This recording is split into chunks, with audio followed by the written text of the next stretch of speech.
Everyone, welcome back to our channel statistics by Poonam, my cute lovelies. तो आज आपकी पूनम दीदी आपको क्लास 12 की मैथ्स में चैप्टर सपोर्ट करवाने वाली है, जिसका नाम है डिटर्मिनेंट्स। एंड उससे पहले मैं आपको चीज बता देती हूँ कि आपको हमेशा एक चीज बताती हूँ कि हमेशा कमेंट सेक्शन में अपने डाउट्स, साथ में डिस्क्रिप्शन में बहुत सारे लिंक्स दिए हुए हैं, उनको जाके पढ़ लिया करो क्योंकि वो इंपॉर्टेंट होते हैं। मैं सिर्फ फालतू में नहीं डालती हूँ ताकि आपको हेल्प हो जाए, क्योंकि नोट्स मिलना अवेलेबल नहीं होते हैं, आई नो। ठीक है, कभी कभी आपको मतलब ये होता है कि बहुत ज्यादा सर्च करना पड़ता है। अगर आपको मिल रहे हैं so please go check it out, check ही करना है। अगर आपको नीड है तो डाउनलोड कर लो, नहीं करना है तो मत करो। ओके, और अगर डाउट हो तो स्पेशली पूछो क्योंकि डाउट्स तो मेन है। ओके, तो पहले स्टार्ट करते हैं determinants. Determinants of a square matrix. हम आपको पता है कि जब भी हम मैट्रिक्स के साथ काम करते हैं, हम स्क्वायर मैट्रिक्स के साथ ही ज्यादा काम करते हैं, बट हम पढ़ते भी अनस्क्वायर के बारे में पढ़ लेते हैं, बट आइडिया होना चाहिए।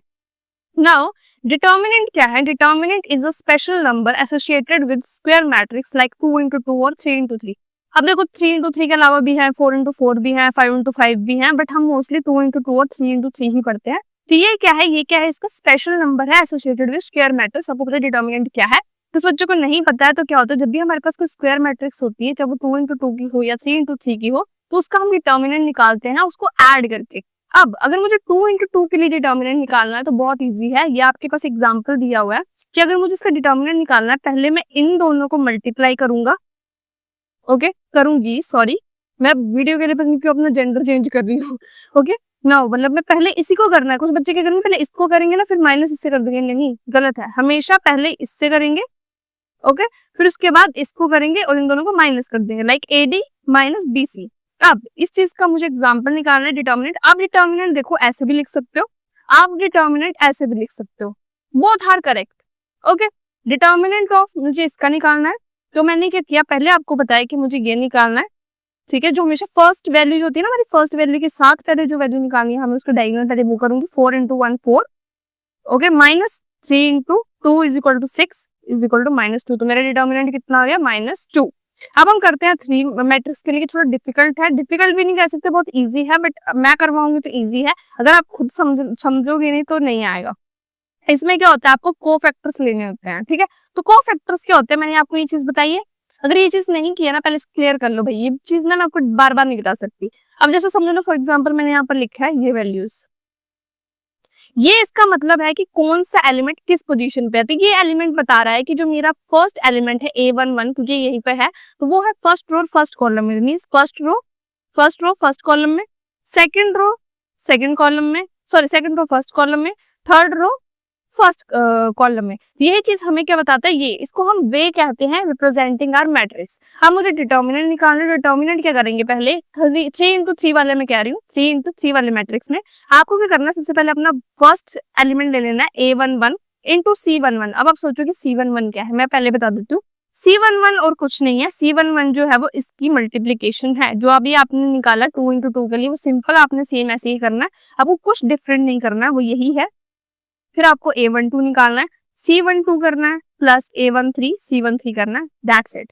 ठीक है, मतलब वही है। अगर A12 है तो मतलब A फर्स्ट रो और सेकंड कॉलम को ये कर देना है। फिर आपका A21 into A33 minus A23 और A31 मल्टीप्लाई करके आप माइनस कर सकते हो। ये आपको इजी, मैं आपको करवाऊंगी क्वेश्चन, डोंट वरी।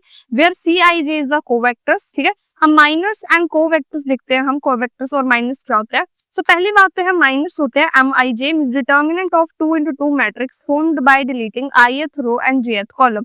ये माइनस बनते हैं जब हम 2 into 2 मैट्रिक्स है, मतलब अगर ये है तो इसमें से हम क्या करते हैं, ith रो को और jth कॉलम को माइनस कर देते हैं। ओके, अब इसमें क्या करते हैं हम आगे देखकर, जिससे आपको आगे एग्जाम्पल्स में समझ आएगा। अब जैसे यहाँ है हम, तो इसमें मुझे बोला है कि कोफैक्टर कैसे निकालते हैं। कोफैक्टर का फॉर्मूला है -1 i प्लस जे। आई आपको पता है ये रो के लिए है, कौन से रो पे है और ये कौन से कॉलम पे है, इनटू Mij मींस इसका माइनस। ठीक है, अब एग्जांपल देख लेते हैं, इसे समझ आएगा। ये 3 into 3 का मैट्रिक्स है, जिसमें मेरे पास सबसे फर्स्ट एलिमेंट है 1। मुझे निकालना है माइनर ऑफ A11, मतलब मुझे ये निकालना है पहले। ठीक है, minor of A11। So A11 का माइनर निकालने के लिए अभी हमने फॉर्मूला देखा क्या है, कि हमें पहले क्या करना है 1। ठीक है, डिटर्मिनेंट ऑफ इसका निकालेंगे हम, इसका 24 minus 0 which is equal to 24। मैंने सिंपली निकाल दिया। जब आप उसको को फैक्टर निकालना है, उसके लिए फॉर्मूला है, तो मेरे को क्या है 1 + 1, बिकॉज ये फर्स्ट रो फर्स्ट कॉलम पे है, इनटू जो आपका माइनर आया 24, सॉरी ये माइनर था, इंटू 24, ये आ जाएगा 24। अब -1 को स्क्वायर करो, क्योंकि ये तो -1 का स्क्वायर करेंगे तो ऑब्वियसली यही आएगा, -1 इंटू -1 कितना है 1, +1।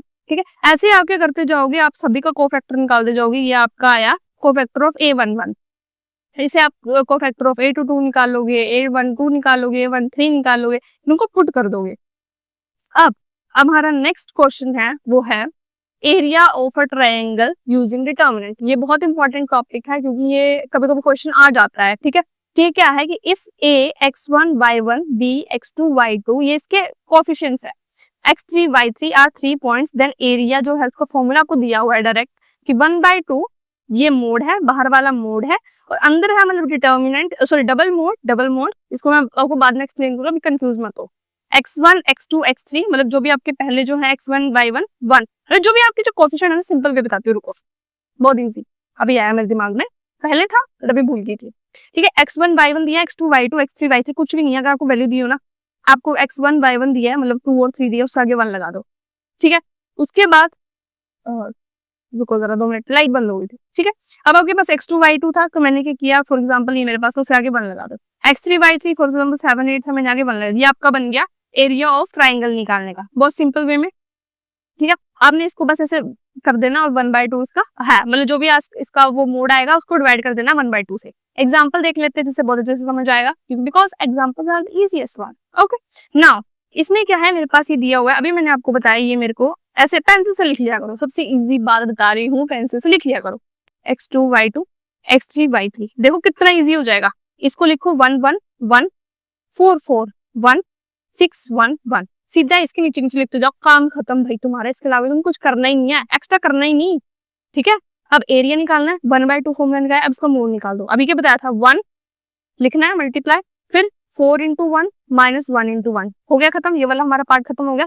उसके बाद आप प्लस नहीं करोगे, हमेशा याद रखना जब भी आप डिटर्मिनेंट निकालते हो 3 इंटू 3 का, तो उसमें एक चीज होती है कि जब भी आप मिडिल वाली वैल्यू निकालते हो, मतलब ये सेकंड वाली वैल्यू, हमेशा ना आप जो डिटर्मिनेंट निकालो 3 इंटू 3 में, आप हमेशा 3 वैल्यू के साथ काम करते हैं, हमेशा, चाहे कोई भी वैल्यू हो। ठीक है, ये हुआ। अब बीच वाली वैल्यू के साथ हमेशा माइनस साइन आएगा, ये हमेशा पॉजिटिव रहती है, तो इसलिए इनके साथ कोई भी साइन चेंज नहीं होता है। यहाँ पर प्लस था, यहाँ पर माइनस होगा, हमेशा होगा -1। अब करो, फर्स्ट रो और सेकंड कॉलम को निगलेक्ट कर देना है, ये मेरे पास आ गया 4 इंटू 1 6 इंटू 1 माइनस हो गए +1। अब मतलब देखो फर्स्ट रो इसके नीचे वाले जो भी वैल्यू इसको डिलीट करना पड़ेगा। यहाँ मेरा था 4 4 6 1, आपको दिख नहीं रहा होगा, यहाँ पे बता देती हूँ 4 4 6 1। अब 4 इंटू 1 -24। अब बच्चे क्या करेंगे ना, कुछ बच्चे सोचेंगे अपने आप चंट समझेंगे, उन्हें 24 -4 होगा, भाई हम तो करेंगे नहीं भाई, क्यों? क्योंकि उनको लगेगा कि भाई ये तो माइनस, बड़ा हमेशा छोटे से माइनस होता है। भाई क्वेश्चन की क्राइटेरिया ना, क्या बताया था मैंने पहले, हमेशा ये वाला मल्टीप्लाई होता है, फिर माइनस इससे होता है, हो गया खत्म बात, इसके आगे तुम्हारा काम खत्म, क्योंकि इसके आगे तुम बहुत बेसिक मानता भाई, तुम तो ऐसे कर लेते हो भाई, तुम दुकान में जाते कर लेते हो भाई, इतने का पैक बेटा इतने का नहीं है। ठीक है, अब 1/2 1 इंटू 3, ठीक है 1 4 -6 प्लस 4 -24, ये करने के बाद मैंने सिंपली करके इनके ब्रैकेट्स हटा दिए, 3 + 2 + 1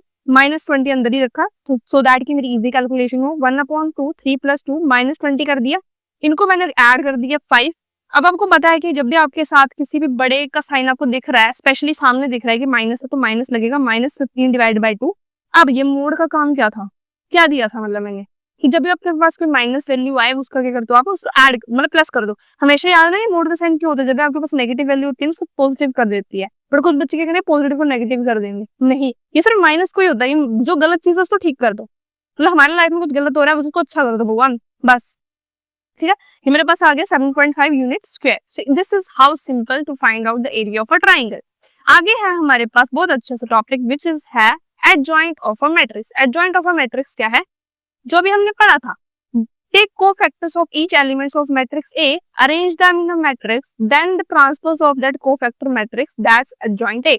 अभी मैं बताती हूँ, अभी हमने कोफैक्टर निकाला था जिसमें मैंने इसको -1 i + j करके कुछ ऐसा गया था, माइनस सा मल्टीप्लाई गया था, बहुत कुछ बताया ना मैंने। ठीक है, तो उसको कुछ नहीं करना, जब आपके पास ये वैल्यूज आ जाती हैं, जैसे मैंने C1 1 3 निकाल दिया, C1 2, तो आपको उसी फॉर्म में रखना है, मतलब फर्स्ट रो फर्स्ट कॉलम की जगह उसकी वैल्यू लिख दी, फर्स्ट रो सेकंड कॉलम में लिख दिया, ऐसे करके वैल्यूज लिख दी। अब इसका भी ट्रांसपोज निकालना है, तो अगर आपके पास ये वैल्यू हो जाएगा ना, ये आपका डायरेक्ट के निकल जाएगा एडजॉइंट है, उस टेंशन मतलब ये दिमाग में पल्ले बांध लो, आगे मैं क्वेश्चन करवाऊंगा समझ आएगा। ठीक है, now next is inverse of a matrix using determinant. अब आया मेन मुद्दे की बात, ठीक है, जो आपको मैथ्स में दिलवाएगी टॉप, कि only square matrices with determinant is not equal to 0 have inverse. अब देखो, determinant of A is equal to 0 का कभी भी इनवर्स नहीं निकलता। We can't get the inverse of a matrix जिसका डिटर्मिनेंट 0 हो, क्योंकि मैंने अभी बताया था आपको कि मेरे पास ये फॉर्मूला है, यही फॉर्मूला मैंने आपको थोड़ी देर पहले समझाया कि अगर यही डिटर्मिनेंट 0 हो जाएगा, 1/0 तो इन्फिनिटी हो जाएगा, मतलब इन्फिनिटी तो मैं लिख भी नहीं सकती, मैं तो उसको अनडिफाइंड घोषित कर दूंगी। समझ आया? तो ये चीज करने के बाद इसलिए हम नहीं करते। जब भी हमारे पर डिटर्मिनेंट नॉट इक्वल टू 0 होता है, मतलब ये 1 हो सकता है, 1/1 हो जाएगा तब भी ठीक है, 1 ही रह जाएगा, 1/2 होगा तो 0.5 बन जाएगा, तो ऐसे करते करते करते करते वो वैल्यू दे देता है हमें। बट इस केस में तो ये तो हमें भाई कहीं का नहीं छोड़ेगा, ठीक है। तो now only square matrices with determinant is not equal to 0 have inverses, जिसका फॉर्मूला मैंने बता दिया कि जब भी आपको इनवर्स निकालना है, A inverse is equal to 1 upon determinant of A into adjoint of A. इसका हम एग्जांपल करेंगे, then you will get to know कैसे निकालते हैं। ये पहले सिंपल सा है, आपको टफ वाला जो है ना, टफ नहीं कह सकते, इजी वाला कह सकते हैं, ठीक है, वो मैंने लास्ट के ही छोड़ा है। ये 2 into 2 का मैट्रिक्स है जिसमें पास ए है 1 2 3 4, इसमें मैंने डिटर्मिनेंट निकालना। देखो अब डिटर्मिनेंट हम ना ऐसे खेलते खेलते निकालेंगे। ये वाला पहले देखो, 4 - 3 2 6, ठीक है, -2 आ गया। डिटर्मिनेंट मेरा ए के इक्वल, सॉरी 0 के इक्वल नहीं है, ठीक है, मेरा इनका इनवर्स निकल सकता है। अब मुझे क्या निकालना है, कोफैक्टर्स निकालना है। कोफैक्टर्स का फॉर्मूला पढ़ेंगे हम, i + j × m i j। अब मुझे निकालना है कोफैक्टर ऑफ C11, मतलब ए इसका A11 है, ये A12 है, ये A21 है, ये A22 है। अब मुझे निकालना है C11 का, तो उसके लिए मुझे -1 i 1 + 1 कर देती हूँ। बड़ा सिंपली वे में बता रही हूँ, इसको समझ लेना, ट्रिक की समझ रही हूँ। 1 + 1, ठीक है। अब इनको M1j को निकालना, तो मुझे कुछ नहीं करना, सॉरी 2 × 2 के लिए तो सिंपल चीज है, फर्स्ट रो और फर्स्ट कॉलम को छोड़ के जो वैल्यू आई मेरी 4, ये मेरा कितना आ गया 4, क्योंकि ऑब्वियसली इसका स्क्वायर होंगे ऐड ही आएगा। C12 पहले इसको कर लेते हैं। अब C12 मतलब first row second column, first row second column, कौन सी वैल्यू बची 3। भाई ये जो चीज करवा रही है ना, मुझे पता सब बच्चों को ना हंसी आ रही होगी, बट ये जो आइडिया बता रही हूँ ना मैं, इससे अच्छा आइडिया नहीं मिलेगा तुम्हें भाई। अब 2 + 1, अब कितना, चलो करते हैं, मैं लिखती नहीं हूँ अभी। सेकंड रो फर्स्ट कॉलम, क्या बच गया 2, इसमें माइनस आएगा क्योंकि 3 है, स्क्वायर है, ठीक है। अब लास्ट बच गया हमारे पास C22। देखो कुछ भी देख लो, इजी भी है, 1 + 1 2 इवन नंबर है तो उसका मतलब प्लस ही साइन आएगा। ये नेगेटिव है, सॉरी 2 + 1 3 आया तो मतलब उसका नेगेटिव है। थोड़ा आइडिया भी लगा, तुक्का भी लगा सकते हो भाई, तो इतना भी मैथ्स में नहीं घुस जाना कि मतलब तुम्हें ट्रिक्स ही ना आए। अब सेकंड रो सेकंड कॉलम करते हैं, सेकंड रो सेकंड कॉलम क्या बच गया, फर्स्ट वैल्यू 1 = 1 पॉजिटिव आई। अब इसी चीज को पुट कर देना कैसे, अब बच्चे क्या करेंगे, ऐसे लिख देंगे, नहीं C11 की जगह मतलब A11 की जगह 4, C12 मतलब फर्स्ट रो सेकंड कॉलम -2, उसके बाद -3 सॉरी 1। अब इसका भी ना आपका आ गया एडजॉइंट A, ठीक है। अब आपको इसका इनवर्स नहीं किया आपने, पहली बात तो ये है, रुको, हाँ किया सॉरी, क्योंकि मैंने यहाँ पर वैल्यू लिखी है, अगर मैं इसके हिसाब से लिखूं 4 -3 -2 1, ठीक है। हाँ तो अब ठीक है, क्योंकि हमने रो को फर्स्ट रो को कॉलम की तरह लिख दिया और सेकंड रो को सेकंड कॉलम में, ठीक है मैं ठीक हूँ, ठीक है। A इनवर्स = 1/-2 जो हमने एडजॉइंट निकाला था -2, ठीक है। अब इसको मैंने मल्टीप्लाई कर दिया इसके साथ, जिससे हमारा निकलता है इनवर्स। बहुत इजी था, समझाया मैंने 2 × 2 मैट्रिक्स के लिए। अब हम चलते हैं आगे, consistency and inconsistency of system. ये बहुत इंपॉर्टेंट है, इससे रिलेटेड क्वेश्चन है, मेरी गांठ बांध लो, 10 मार्क्स का क्वेश्चन आते आता है, 15 मार्क्स का भी आया क्वेश्चन, समझ रहे हो, 12th में, ठीक है। तो इसमें पहला क्या है, we can write a system of equation as Ax = b। तो जब भी हम कह सकते हो सिस्टम ऑफ इक्वेशंस करते हैं, जिसमें हमारे पास ज्यादा कह सकते हो 3 × 3 की होती है, उसमें इक्वेशंस हो जाती है, मतलब हमें ऐसे नहीं दिया होता कि मैट्रिक्स लो भाई कर लो, उसमें हमें इक्वेशंस दी होती है, हमें पता निकालना होता है, उसमें हमें एक्स वेरिएबल्स भी होते हैं, उसमें ए भी होता है, ए तो मैट्रिक्स होता है, बी हमारे क्या होता है, कॉन्स्टेंट्स होते हैं। तो अब वही चीज आ गई कि अगर हमारी डिटर्मिनेंट जो है वो नॉट इक्वल टू 0 है, तभी हम उसकी क्या निकाल सकते हैं, यूनिक वैल्यू निकाल सकते हैं, यूनिक सॉल्यूशंस निकाल सकते हैं, और वही सिस्टम क्या है हमारा, कंसिस्टेंट है। और अगर डिटर्मिनेंट 0 हो गया भाई, वो तो हमारी मतलब ये तो अच्छी बात हो सकती है, तो क्वेश्चन में सेम है। अगर क्वेश्चन में ऐसा होगा तो भाई सर तो नंबर देगा, चाहे वो 10 नंबर का क्वेश्चन चाहे 3 लाइन में खत्म हो जाए, सबको नंबर देने पड़ेंगे। बट अगर नहीं आया तो ये चीज गड़बड़ भी करवा सकती है, मतलब system may not be inconsistent, may be inconsistent. Okay, now ये है हमारा सबसे मेन मुद्दा आज के टॉपिक का, जो कि था हमारा मेन क्वेश्चन। ये आपका 10 मार्क्स का क्वेश्चन है, मैंने लिख भी दिया 10 भाई, चाहे अपने टेस्ट के बाद ना आके यहाँ पे मुझसे बात कर लेना इस बारे में ये क्वेश्चन आता है या नहीं आता है। चलो क्वेश्चन की स्टार्टिंग करते हैं। हमें क्या होता है, A X is equal to B होता है, जिसमें हमें क्या करना होता है, एक्स निकालना होता है, जिसको बोलते हैं हम ए इनवर्स बी, क्योंकि ए यहाँ था, यहाँ से जहां जाएगा तो ए इनवर्स होगा। ठीक है, तो सिंपली क्या होता है, हमें एक्स की वैल्यूज निकालनी होती है। एक्स में कोई भी वैल्यू हो सकती है, या x1 1 x1 x2 x3 हो सकता है, या तो x y z हो सकती है। अभी आपने बोला 3 क्यों लिखे, क्योंकि मैंने अभी बताया था 3 into 3 मैट्रिक्स हो सकता है या 2 into 2 मैट्रिक्स होता है। अब इसमें केस में हम 2 into 2 मैट्रिक्स निकाल रहे हैं, तो हमारा x और y हो सकता है, या तो x1 और x2 हो सकता है। अब सोल्यूशन हमें क्वेश्चन दिया। अब देखो मैं इक्वेशन की बात क्यों करती थी, पहले तो आपको मैट्रिक्स में दे दिया भाई इसका निकाल दो, अभी आपको खुद बनाने हैं। एक्स भी खुद निकालना, बी भी आपको खुद निकालना है, बहुत ईजी है, कुछ ज्यादा नहीं है। X plus y is equal to 5। पहले ये चीज देखो, एक्स प्लस वाई के आगे कुछ लगा है, कोई 1 कोई 2 कुछ नहीं लगा ना, पर एक्स के आगे कुछ नहीं लगा है, मतलब उसको हम 1 कंसीडर करते हैं हमेशा। ये रखना, किसी भी कॉन्स्टेंट के साथ कुछ मल्टीप्लाई नहीं है, मतलब x into 1 is equal to x होगा ना, तो 1 वाई के साथ भी कुछ नहीं है, मैंने 1 रख दिया, और ये निकल रहा है हमारा ए। जो भी हमारा इक्वल टू से इस साइड होगा ना, वो हमारा ए निकलेगा। ये होगा 2, उसमें तो है ये 3, ये हमारा ए आ गया। अब बी बताती हूँ, बी क्या है हमारा 5 और 12। जो भी हमारा इक्वल टू के इस साइड होगा ना, वो हमारा क्या होगा, बी। पर याद रखना, जब भी आपके पास कुछ ऐसी सिचुएशन आ जाए जिसमें -5 इक्वल टू 0 होता है, तो ये मत कर देना b 0 0 0, मतलब आपको ये वाला साइन यहाँ लेके जाना है भाई। आपको सिर्फ एक्स और वाई वाली वैल्यू चाहिए, जिसके साथ कुछ नहीं लगा उसको उस साइड भेजो भाई, हमारे काम की नहीं है वो चीज। ठीक है, हमें परेशान मत करो, 12th का एग्जाम है। ठीक है, अब इसको यूनिफॉर्म में लिख लिया, मेरे पास ये आ गया ए और बी आ गया। अब आप सोचो कि एक्स क्यों नहीं लिखा, मैं एक्स भी बता देती हूँ। अब एक्स के केस में आपने देखा कि हमारे पास 2 वेरिएबल था, दोनों इक्वेशंस थे, कौन से, सिर्फ एक्स और वाई, तो मतलब मेरा एक्स क्या है, एक्स और वाई, और यही चीज हमें निकालनी भी है, एक्स और वाई की वैल्यू।